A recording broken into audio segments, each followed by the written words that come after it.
নমস্কার, আপনারা দেখছেন হাই নিউজ, সঙ্গে রয়েছে আমি শ্রীপর্ণা। শুরু করছি আজকের নিউজ টুডে। সন্দেশখালীর পর ভূপতিনগর, তদন্তের ভিত্তিতে জিজ্ঞাসাবাদ করতে গিয়ে আহত হলেন এনআইএর আধিকারিকেরা। গত 5 জানুয়ারি সন্দেশখালীতে কি ঘটেছিল তা অনেকেই মনে রয়েছে। শেখ শাহজাহানের বাড়িতে যাওয়ার পথে আক্রান্ত হতে হয়েছিল ইডির আধিকারিকদের। এবার ভোটের মুখে সেই একই ঘটনার পুনরাবৃত্তি পূর্ব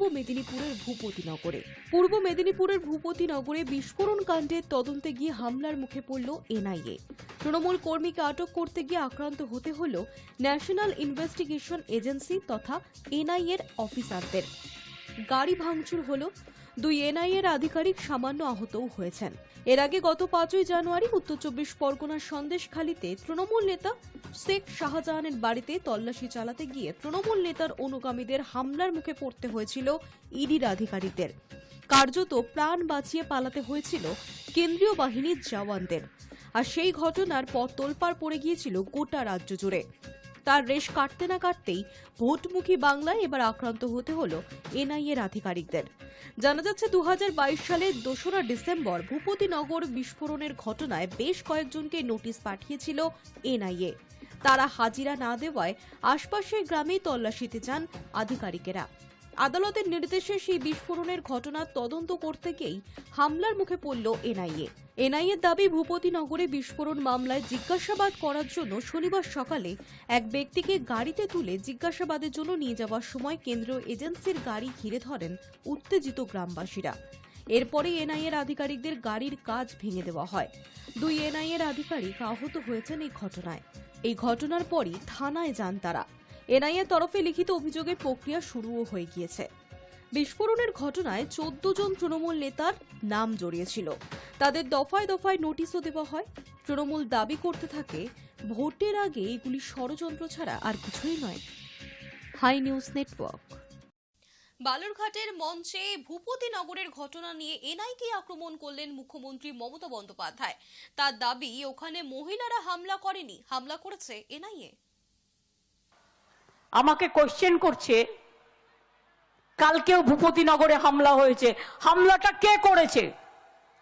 হামলাটা মেয়েরা করেনি, হামলাটা করেছে এনআইএ।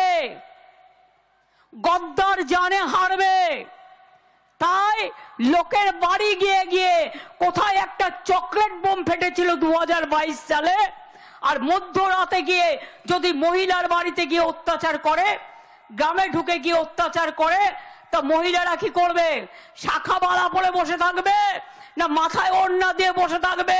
তারা তাদের রক্ষা করবে না, তাদের ইজ্জত, তাদের সম্মান? তুমি রাতের বেলায় ঢুকে যাবে বাড়ি বাড়ি। তৃণমূলের সব বুথ প্রেসিডেন্টকে গ্রেপ্তার করতে হবে, তৃণমূলের সব এজেন্টদের গ্রেপ্তার করতে হবে। ইলেকশন কমিশনকে দিয়ে আমরা চাই ইম্পার্শিয়ালি কাজ করুক। আমরা বিজেপি ইলেকশন কমিশন চাই না। রাজ্যের অফিসারদের চেঞ্জ করে দেবে। অত্যাচারী ইডিকে কেন চেঞ্জ করবে না? অত্যাচারী সিবিআই কে কেন চেঞ্জ করবে না? অত্যাচারী ইনকাম ট্যাক্স কে কেন চেঞ্জ করবে না? অত্যাচারী এনআইএ কে কেন চেঞ্জ করবে না? যত দোষ রাজ্যের বেলায়। তদন্তে গিয়ে ভূপতিনগরে হামলার শিকার এনআইএ, আর তা নিয়ে চলছে জোর রাজনৈতিক চর্চা। ঠিক কি হয়েছিল তা নিয়ে বিবৃতি জারি করল কেন্দ্রীয় এজেন্সি। এদিকে এই ঘটনায় জেলা শাসকের কাছ থেকে রিপোর্ট তলব করেছে নির্বাচন কমিশন। এনআইএ এর বিবৃতিতে জানানো হয়েছে, গত 2022 সালের ডিসেম্বরের বিস্ফোরণের ঘটনায় এনআইএ শনিবার 2 জনকে গ্রেফতার করতে চায়। 5টি জায়গায় তল্লাশির পর 2 অভিযুক্তকে গ্রেফতারও করা হয়েছে। এরপরই স্থানীয় বাসিন্দারা জড়ো হন, তারা বাধা দেওয়ার চেষ্টা করেন, তারাই হামলা চালিয়েছে।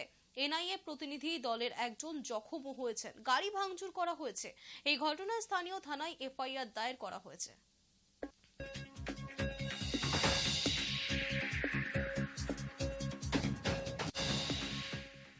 তদন্তের ভিত্তিতে জিজ্ঞাসাবাদ করতে গিয়ে হামলার মুখে পড়তে হয়েছে এনআইএর আধিকারিকদের। তারপরই কটাক্ষে তীর ছুড়লেন শুভেন্দু অধিকারী। ভূপতিনগরে এনআইএর উপর হামলার ঘটনা চোখে আঙুল দিয়ে দেখিয়ে দিচ্ছে যে রাজ্যের আইন শৃঙ্খলা পরিস্থিতি সম্পূর্ণ ভেঙে পড়েছে। এক্স হ্যান্ডেলে এমনই দাবি করেছেন রাজ্যের বিরোধী দলনেতা শুভেন্দু অধিকারী। এই প্রেক্ষিতে রাজ্য পুলিশের ডিজি, পূর্ব মেদিনীপুরের পুলিশ সুপার সহ পুলিশ আধিকারিকদের বিরুদ্ধে ব্যবস্থা নেবার আবেদন নির্বাচন কমিশনের কাছে জানিয়েছেন তিনি। জেলা শাসকের কাছে ঘটনার রিপোর্ট তলব করেছে কমিশন।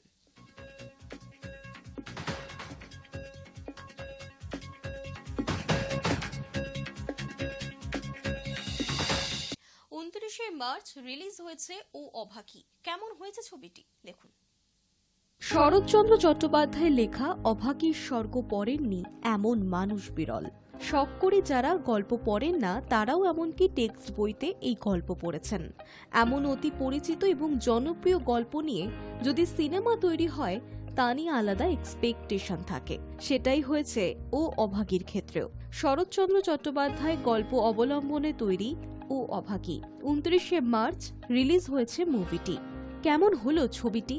একথা বলতে গেলে ছবিটাকে বরং দুটো ভাগে ভাগ করে নেওয়া ভালো। ছবির প্রথম অংশের প্রায় 50 মিনিটের কাহিনী তৈরি করে নেওয়া হয়েছে, আর পরবর্তী অংশটি মোটামুটি ভাবে শরৎচন্দ্রের গল্পই ফলো করা হয়েছে। অভাগীর জীবনের একটা পূর্ব কথা গড়া হয়েছে, তবে তা গল্পের সঙ্গে সঙ্গতি রেখেই। যেমন অভাগীর বিয়ে কেমন ভাবে হয়েছিল তা আমরা বিশদে জানি না, এখানে সেই ছবিতে সেই অংশটি আমরা দেখতে পাচ্ছি। স্বামী অভাগীকে ত্যাগ করার সাক্ষীও থাকছি। অভাগীর স্বামী রসিক এখানে নানা গ্রামীণ অনুষ্ঠানে গান গেয়ে বেড়ানো এক শিল্পী। এই একই রকম ভাবে ছবির সম্প্রসারণ ঘটানো হয়েছে। ছবিটিতে কয়েকটা বিষয় যুক্ত করা হয়েছে যা সিনেম্যাটিক ভাবে আকর্ষণীয়। যেমন কিশোরী অবস্থায় এক যাত্রাপালায় যমরাজ রূপী অভিনেতাকে দেখার পর তাকে হ্যালোসিনেট করতে থাকে অভাগী। এভাবেই কখন যেন সে মৃত্যুকেই কামনা করতে থাকে। শরৎচন্দ্রের কাহিনীর ভিত্তিতে ছবি তৈরি করে তাতে এমন মুহূর্ত তৈরি করার জন্যই অবশ্যই প্রশংসাপ্রাপ্য পরিচালক অনির্বাণ চক্রবর্তী। দেখা যাচ্ছে ঠাকুরদাস মুখুজ্জের মতো জমিদারদের সঙ্গে ওয়ান শাটার পিস্তলধারী চেলা কেষ্ট জুটে গিয়েছে। ক্ষমতা মুঠোয় রাখতে এরা সবকিছুতেই প্রস্তুত। বামুন গিন্নি মারা যাবার পর চোখের জল শুকোনোর আগেই শয্যা সঙ্গী খুঁজতে বেরোন জমিদার। আবার অভাগীর মতো স্বামী পরিত্যক্ত মহিলার দিকেও লোলুপ চোখ বহু গ্রামবাসীর। যদিও একটা কথা অবশ্য এই প্রসঙ্গে বলা প্রয়োজন, এই ছবিতে যৌনতার আতিশয্যের কারণেই ছবিটা কিন্তু আর পারিবারিক গল্প থাকেনি, কিংবা কিশোর সন্তান কাঙালিকে নিয়ে সিঙ্গেল মাদার অভাগীর লড়াই থাকেনি। আবার মৃত স্ত্রীর দিকে তাকিয়ে অভাগীর স্বামীর কথাগুলো মেলোড্রামাটিক লেগেছে। চোখে জল এসে যাওয়ায় বোধহয় যথেষ্ট ছিল, যেমনটা শরৎচন্দ্র তার গল্পে লিখেছিলেন। যদিও ছবির শেষটা কিন্তু চমকপূর্ণ। ছবিতে কাঙালি কিন্তু পাটকাঠি থেকে উঠতে থাকা ধোঁয়ার দিকেই স্রেফ চেয়ে থাকেনি মূল গল্পের মতো। তার রাগ অন্য মাত্রা নিয়েছে। বুকের জমা পাথর কখন যেন ঠুকতে ঠুকতে আগুন লেগে গিয়েছে মনে। কাঙালির চরিত্রে সৌরভ হালদার ভালো অভিনয় করেছে। অভাগীর ভূমিকায় বাংলাদেশের অভিনেত্রী রাফিয়াত রশিদ মিথিলার অভিনয় ছিল চমৎকার। তবে এও সত্যি যে তার মধ্যে এমন একটা ন্যাচারাল গ্ল্যামার রয়েছে যে চরম দারিদ্র ক্লিষ্ট এক মহিলার ভূমিকায় এক এক সময় তার ভালো অভিনয়কে ঢাকা দিয়েছে লাবণ্যময়ী রূপ। সঙ্গীত পরিচালক মৌসুমী চট্টোপাধ্যায় খুব সুন্দর সুরারোপ করেছেন।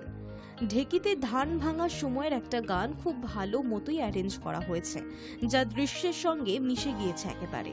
গল্পের প্রধান যে গ্রামের দৃশ্য এবং সেই গ্রামের ভিজুয়াল ভারী সুন্দর করে তুলে ধরেছেন ক্যামেরায় মলয় মণ্ডল।